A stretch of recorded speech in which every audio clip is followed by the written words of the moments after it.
અમદાવાદના દરિયાપુરમાં સરકારી ડોક્યુમેન્ટ સુધારવા માટે કેમ્પનું આયોજન કરવામાં આવ્યું છે। દરિયાપુર ધારાસભ્ય કૌશિક જૈને યોજેલા કેમ્પમાં મોટી સંખ્યામાં લોકો ઉમટ્યા।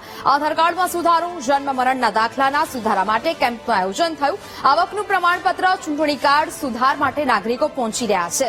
અત્યાર સુધી કેમ્પમાં 1000થી વધુ લાભાર્થીઓએ ભાગ લીધો છે અને દર 2 મહિને આ ડોક્યુમેન્ટ સુધારા કેમ્પ યોજાય છે। અહીંના જે ધારાસભ્ય છે કૌશિકભાઈ જૈન, એમનો એક ઇનિશિયેટિવ છે જેમાં બેંક તરીકે અમે પણ સપોર્ટ કરીએ છીએ કે 2-3 ઇસ્યુ સોલ્વ કરીએ છીએ કે ફર્સ્ટ કે જે આ યોજનાઓ છે, પહેલા તો 15 દિવસ પહેલાથી આ યોજનાઓ માટે લોકોને માહિતગાર કરીએ કે આ યોજનાઓ છે, શું તમને એમની જાણકારી છે।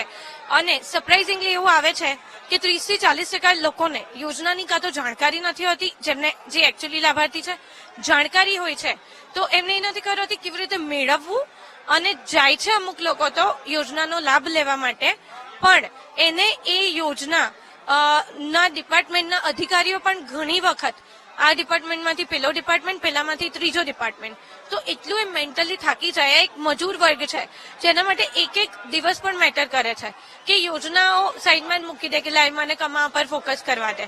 તો આ વસ્તુને સોલ્વ કરવા માટે આખો કેમ્પ છે। ભૂપેન્દ્રભાઈની સરકારે દેશમાં અને પ્રદેશમાં જે પણ સરકારી યોજનાઓના જાહેરાત કરી છે તે યોજનાઓનો મારી વિધાનસભા ક્ષેત્રના લોકો સરળતાથી લાભ લઈ શકે તેના માટે મેં આ 9મો કેમ્પ કર્યો છે અને અલગ અલગ વિસ્તારમાં જઈને હું આ કેમ્પ કરી રહ્યો છું।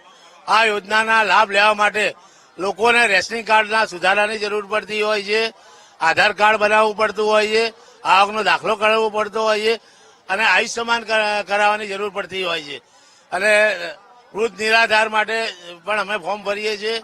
અને એવી સરકારની લગભગ 14 યોજનાઓ એ સિવાય પણ લોકોને સબસિડીની રાહત મળે તે માટે સરકારની બચત ભવન દ્વારા એ યોજનાઓનો પણ લાભ લઈ શકે। કોઈને રિક્ષા લેવી હોય તો 40% સબસિડી મળતી હોય તો હું રિક્ષાના લાયસન્સ અને બધું હોય તો એને રિક્ષાની લોન પણ આપી શકું છું।